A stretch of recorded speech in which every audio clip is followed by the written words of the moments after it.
přichází z velké dálky. Nese nám drahý dárky.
Sem nás dovedlo světlo hvězdy, co na nebi se zjevila a jako denice se třpytila. Avšak teď už ji nevidíme, snad na naší cestě nezbludíme. Už pojďme se ptát krále Heroda, jaká to divná příhoda udála se v jeho kraji. Snad on o tom něco ví. Snad je to král spravedlivý a poví nám trochu slova poctivýho o novém králi Jeruzaléma. To je mi nejdivněji, co ti tři králové v mojí zemi chtějí.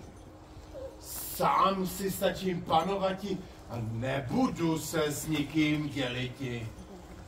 Král Jeruzaléma, že se narodil nový. Přivítám je milými slovy a až se o tom dozvím více, zahasím jim jejich svíce.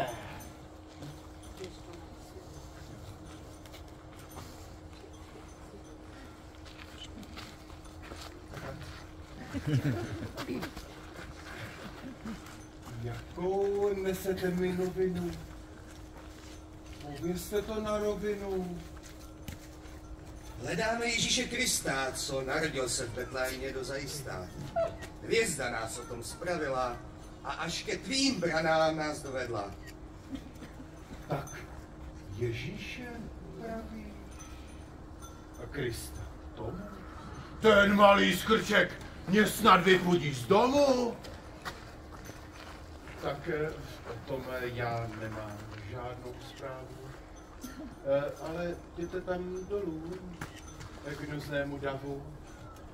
Bídný lid ví o každém šprochu a když připlatíte trochu. A mudrcové, pojďme již, tenhle ten král zná jen svou spíš. Však hvězda znovu ukáže se a cestu najde mou i lesy. Hle, tam září, tam náš cíl. Takhle má nejrůznější díl. Sem pokopové! Ke mně! Rychle! A zamordujte každý dítě! Co v Betlémě uvidíte? Já sám si stačím královati, nebudu se s nikým děliti. Já jediný, ten král židovský, tak krásný,